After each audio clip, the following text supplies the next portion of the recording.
Hello everyone, my name is Andrea Chisholm Anglin, and today we'll be having a candid conversation with a very special individual. For some persons, she is the God-fearing lady you go to when you want to get anything church-related done. Whether it's to plan a program within the Seventh-day Adventist Church or to display her skills as choir director extraordinaire. For others, she's a mother, daughter, wife, and just a person who places family front and center. She's also a media and communications consultant. And today, she'll be adding another title to her list, author. I'm talking about my very good friend, Adise Jonas Murphy. And this is her book. It's called I Shall Prevail, a devotional journal to help you find faith and joy amid painful circumstances. Listen, I have read some of these pages and I can tell you it's a masterpiece. It's one thing to hear about something, but it's quite another when you have to read the story that chronicles the journey, and then you also have moments of reflection. Adise, thank you so much for speaking with me. How are you doing? I am good, and it's a privilege and pleasure. My friend. Well, first of all, you're not only a thinker, you're a doer. Mm-hmm. So let's just flash back to how this all started. We're in the middle of the COVID-19 pandemic, Right. 2021. You were in charge of the East Jamaica Conference's virtual church. Mm-hmm. And then life happened. You couldn't get your mom one day, your sister Charmaine, she couldn't reach her as well. And you decided to just go to her house to figure out what was happening. When you got there, you mentioned 8 words. What did you say? Okay, so my 8 words were, God, prepare me for what is to come. But there's something that happened just before that, Andrea. I got a bunch of green bananas from my husband. He usually goes out and plays football on a Sunday. And he was coming from the district at the time. We were at Everton Park in the Hills, St. Andrew. He came home with a bunch of bananas. And he said to me, aren't you going to cut a hand to take to mommy? So I said, yeah, man, I'll take it a little later. This was 10 o'clock in the morning. 12 o'clock came, 1 o'clock, 2 o'clock, 3 o'clock, 4 o'clock. I was lazy. I didn't bother to go the Sunday to drop it off. The Monday, I was stuck in a meeting from morning, about 9 o'clock to 2 o'clock. Then we had to pick up a vehicle on the road. On the way from picking up the vehicle, I said, you know what? I'm going to carry the bunch of bananas to give to mom. So I took up my cell phone and I'm speaking with my sister. She says, Adise, have you spoken to mom today? And I said, you know, I haven't, because we're pretty close-knit. My sister, my mom, and myself, pretty close-knit. So I hadn't spoken to her the day. So I started calling. This was like after 4 in the afternoon. So I'm in halfway through traffic, heading toward, her house, and not getting her. Called again 15 minutes later, not getting her. It's now after 5, and Sherman is saying she can't get her either. That's weird. So I decided to step on the gas and head to, I'm not gonna say how much, but I stepped on the gas and I headed to her house, got into the neighborhood as quickly as I could. And I looked down in the driveway, and at that moment I knew something was wrong. So that's when the 8 words came in. God, prepare me for what is to come. Zachary was in the back. I took him out. Zachary's my son, by the way. Took him out. We headed into the yard. We went to the front grill. I'm shouting, Mommy, Mommy, not seeing her pass. Now the front door is open, which meant if I called her, I should see her up here. I decided to call the house phone. It rang, no answer. She didn't pass. I said, no, something is definitely wrong. Went around to the side of the house, tried opening her room window. Nothing, couldn't budge. Went to the second window at the side of the house, tried opening it, couldn't budge. Went around to the back of the yard, and that was when I had an out-of-body experience, traumatic, very, very traumatic. I saw my mom on the ground, her entire right side cut up. just lying there, couldn't move. And of course, my response was to scream. So I am. Rohan and Kerry came over. That's when Rohan and Kerry came over. So They're the neighbors, by the way. that's right. So they heard my scream, they jumped out, they came out, and Rohan jumped the fence same time. I ran toward my mom. In this time, Zachary was now standing by himself, ran toward her, recognized that her eyes were open, so she was alive. I'm calling her, tapping her. She's not able to move. She's disoriented. So Rohan was with her at this time. I ran inside for her bag, her health card, everything, money that she probably would have had. Came back out, still nothing. Rohan at this time lifted her, and I said, let's get her to the hospital now. And you went to the Andrews Memorial. We went to the Andrews Memorial Hospital. So that's how it happened. She was now in the emergency unit. They, by this time, had her up on IV, running tests, all sorts of stuff. So, yeah.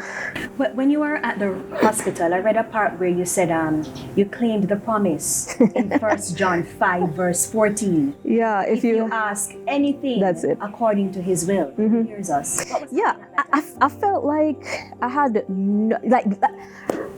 a one-on-one conversation with God in a way that I never had before.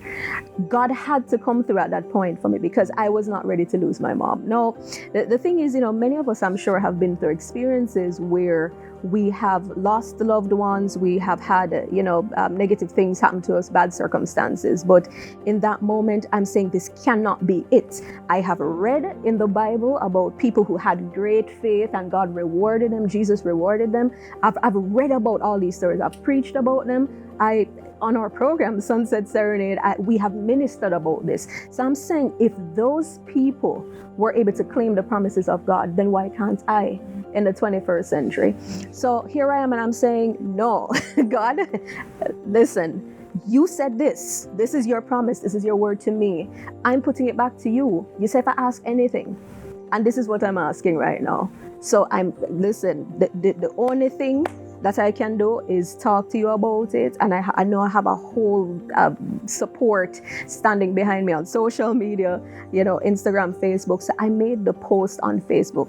I was like, listen, if you're out there right now, just stop and pray. Yeah, but before we get to the post, and by the way, for those of you watching, Sunset Serenade is aired on NCU FM Friday evenings with Adise and her husband. Right.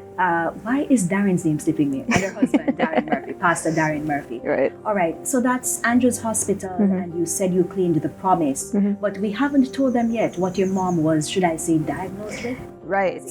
So we learned some hours later that she was diagnosed with an ischemic stroke that affected the left side of her brain. Now, anybody knows anything about strokes? If a stroke hits on the left side, it affects your right side movement. If it hits on the right side, it affects your left side movement. So where the stroke hit her brain was in her language center. So she could move her right hand, she could move her right foot. The entire right side was dead. In addition to that, you may not know, mom was a teacher for 42 years or 43 years, somewhere there. So speaking, communicating, imparting knowledge, that was the epitome of who mom was. Now we're being told, okay, this stroke has led to what's called global aphasia, which is a communication disorder. But we're not going to tell them everything though, Adise. Right, read the book. To get the full story in the book. And we'll come to that a bit later. Sure. So you went to the hospital, diagnosed with ischemic stroke. You claimed the promise about asking God according to his will, and then you posted on Facebook. Right. What were you posting on Facebook? Okay, so my very first post was a request. It was a call for prayer. It was a call to action. I was summoning my entire 5,000 plus friends to pray on my mom's behalf, pray for her.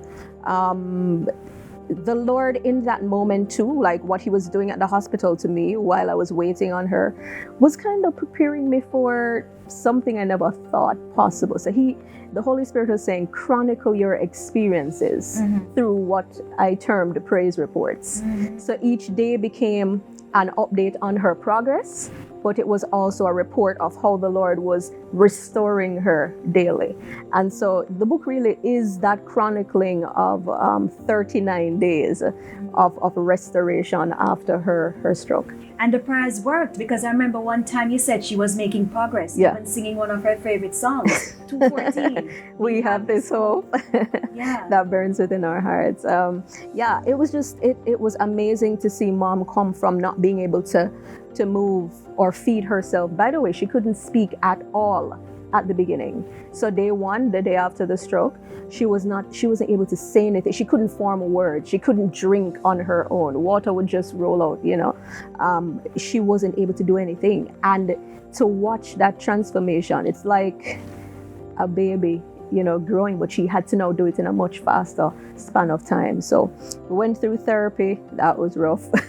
We went through, and we're talking about physiotherapy, speech therapy, learning ABCs all over again, learning how to rehabilitate, learn to button your clothes again, use the bathroom. Yeah, but there was still a glimmer of hope though, at least, because I remember when I saw her, she remembered who I was. Yes. And she remembered faces. Yes. Yeah. So that's the thing.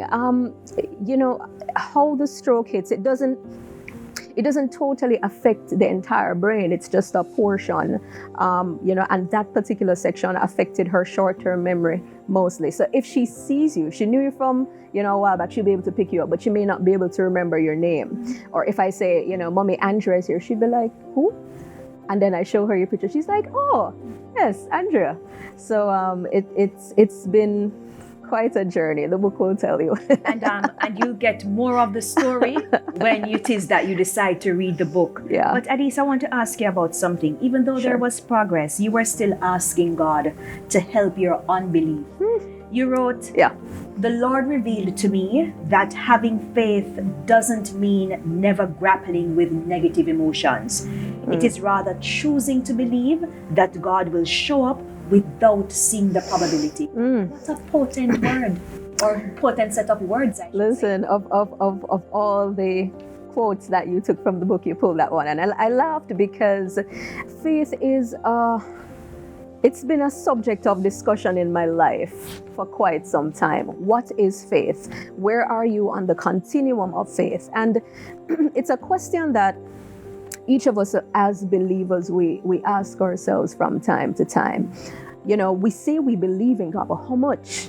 How much do you believe in God? When you're tested with trials and tribulations, how do you respond in faith to God? And that was this journey that I went on. So I'm saying, there are days when I felt like, yes, God was coming through and I saw the glimmers of hope, as you said, and I was on top of the world. But then there were other days I didn't see progress as much, and I'm like, God, you know what you do? So it's like this topsy-turvy, wavering situation. And I really had to bear in mind that faith is not about how I feel.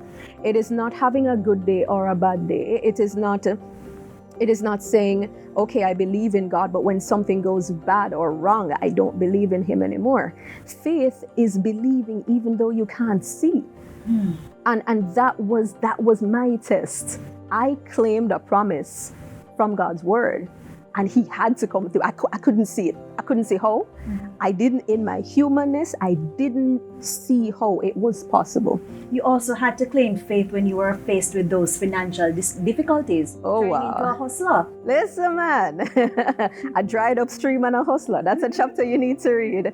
But the long and short to that is, a medical issue like this really does cause your pocket to bleed from time to time, and if my father passed away a couple of years ago, about 4 years ago, so it's just my sister and myself, and we are now trying to do what we can to make ends meet.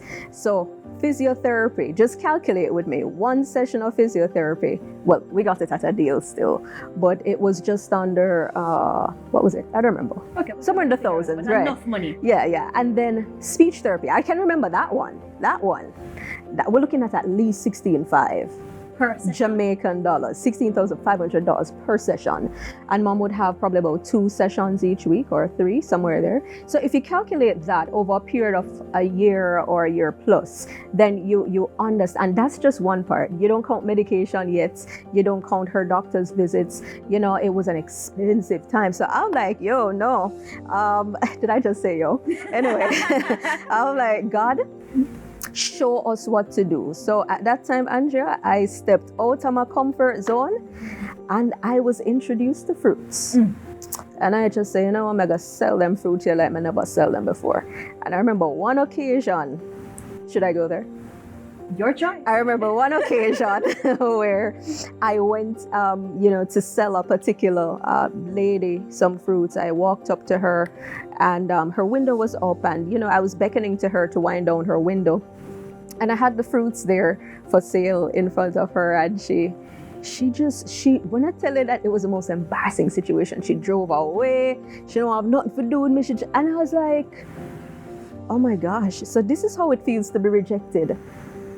No, I mean, I'm working an 8-hour job, but I would get up at 5, start my days at 6 on the road trying to sell, and then go to work and then work. By the way, I'm in charge at this time of the virtual church. And you still had your music coordinator? I still had my music directorship duties, and I'm working, and I'm there on a Sabbath, and I'm supporting my husband in ministry, and at the time, Zach was what, 2 or 3?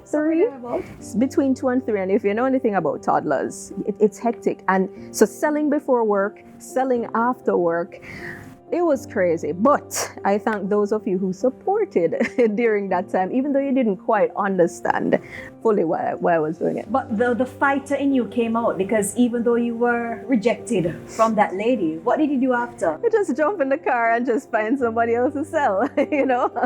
That I think the indomitable spirit of which you speak is definitely a part of my mom's character. You'll find it shining as you read the book. All right, so you went through all of that and you decided to write. Why? I did not decide to write a book. I decided to chronicle praise reports for Facebook. So that's what the book started out as, just praise reports. And I recognized sending it out. I used to send it to different groups, my shepherdess group. Hello, shepherdesses. Shepherdesses are the people in the Adventist church, the wives of the husbands of pastors. Right, yes. Wives of the pastors and those in ministry. That's correct. Right. Send it to them. I'd send it to different groups. My work group, at the time, EJC, different groups. And people were so blessed by it. Persons were saying, you should put this in a book. But flashback, I was at UA when I was doing my undergrad degree, and I did a course called West Indian Autobiography. The lecturer said to me, it was a friend reminding me Sunday gone when she saw the book launch flyer on a status. She said, you remember in class, the lecturer said to you, have you considered writing a book? And you shrugged it off. So I vaguely remember, but she saw some potential in me that I didn't necessarily see. And you also started an autobiography one time, didn't you? I did, but then I was like, this formal writing thing is not for me. But this time around, I had no choice. If God could pull my mom through the way he did, then the least that I could do is to declare his glory through writing. And I think he pushed me in a direction that he always wanted me to be in, but I was just always running away from. Looking at the book, after every chapter, we recognize that there's an activity. Right. For example, persons have to answer some questions. And after the section on day 6, for example, you have the activity was to list 4 ways that you will fight when faced with difficult seasons. What's the purpose of these activities? So it's integrally interwoven into the objective of the book. The objective of the book is not just to present a story, a captivating, emotionally gripping story, but it is also to get each reader to recognize that in the midst of life happens. And how prepared are you for it? Do we stop to think in the heights of our successes, of our successful jobs? that I could possibly suffer a health setback. I could possibly lose a loved one. Do we stop to think about those things? Do we do introspection? And one of the things Mommy always said to me growing up was find time each day to reflect. So this book, through the activities, actually help you to prepare for the unknown. So by chronicling each day what you would do, by taking on the challenges each day, what you would do, it is helping you so that when you get to a point in your life where either you get sick, you have to be out of work for 6 months lying on your back, can't earn no money, you suffer a stroke, whatever situation you find yourself in, you lose a job, you're grieving, you'll be able to look back to say, this is the promise I said I would have claimed if such and such happened to me. So it's to help others to prepare much better than I did. Mm-hmm. Because the truth is there was no roadmap for me. There's no roadmap for many persons when they suffer challenges like these. You just kind of have to navigate it and decide, okay, am I going to deal with this constructively or not constructively? And I tend to be a deep thinker. So my thing is I want to help others to prepare for life in a better way than I did with these circumstances. So you would definitely encourage people to buy this book? Oh yeah, not just because of the money that's going to be gained from it, but for me it's more than that. The book it's a powerful witness of God's love, of His mercy, of His sustaining grace. It's a first-hand experience of how God restores our souls literally, because the book is really about mom's journey to restoration, back from an illness, but it's also about my journey of faith. And these two overlapping journeys, they end in a wonderful way. Not saying that there aren't challenges along the way, because even today, it's not that my life is completely back to the way it was pre the stroke. It has changed significantly, but I found that I'm a stronger person. I found that when challenges come these days, sometimes even the minute challenges come my way, I realize like God is preparing me for greater things. And the more we can be equipped to deal with these challenges and enhance our faith, I guess it's the more prepared we'll be for when He comes. Just a handful of persons have been able to maybe see parts of the books and chapters and stuff. What has been the reaction? So far, pretty good. Everybody that has read it, my sister, Charmaine, have you finished the book? Have you finished it? But so far, pretty overwhelming. And it's quite relieving, honestly. And I say relieving because I was scared to write a book. I mean, I'll sit and write a play any day, and I'll sit and write a production any day, but a book? Like something that somebody will hold for the rest of their lives? I didn't think I could do it, but it's never ever about me, and I want to, in this moment, encourage those who are viewing this recording. You may be running from something that God wants you to do, you know what I mean?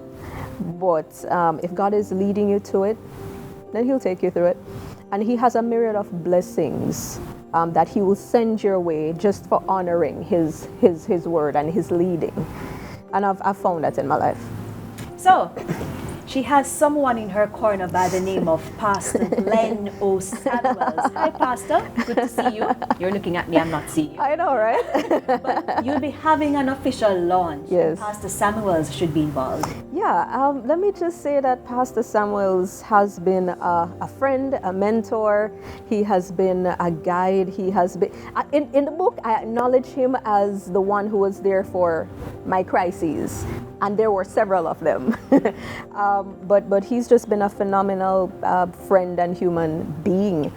President of the West Jamaica Conference. I served under his leadership for about 5 years there, and he's just a major supporter. So when he said to me, I hope you'd want to, grace us with your presence to launch the book at West Jamaica Conference, I said, are you serious? You mean you want me to come to? And he said, yes, we would want you to. Mobile loves you. Yes, they do. West Jamaica loves you, and I was really honored. So I'm thankful for that. The launch is December 31 this year, 2022, last day of the year. Why the last day? Well, start the new year right. Start it on a faith journey, and looking forward to seeing the Montegonians. My son is Montegonian, you know. I am Montegonian too. So I'm looking forward to the launch. Just come out and we'll have a good time. So you'll be heading to West Jamaica Conference to launch the book. Correct. So where will the launch be held? All right, so it's actually in the Noel Fraser Auditorium. Those of you in West Jamaica, you know it quite well. It's the auditorium right there at West Jamaica Conference. It should be at 4:30 in the afternoon.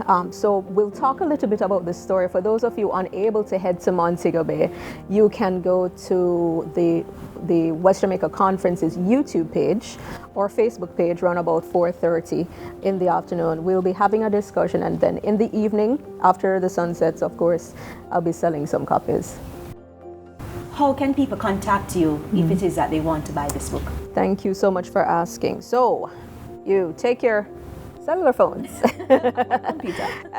or you could dial 876-889-5955. That's 876-889-5955. Or you can go to Amazon directly to order. That's I Shall Prevail. You type that in, I Shall Prevail, and it pops up the devotional. You can order both on Kindle or paperback. And of course, for those of you who would like to visit adieseonline.com, spell my name right, ADIESE online.com, and it will take you right to the pages that you need to be. So that's it. And I can tell you, you won't regret it. I haven't started to answer the questions yet, but I have started to read, and it is powerful.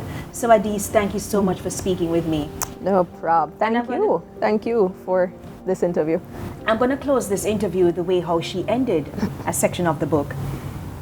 She said, "We can prevail because no matter our physical hardships, this world is not our final home." To those of you who have lost loved ones, we take comfort in the fact that we do not mourn as those who do not have no hope. But if we remain faithful, we shall be reunited. My prayer for you, dear reader, is that you abound in love, goodness, and grace towards each other, as our lives are like a shadow. Treasure your family members.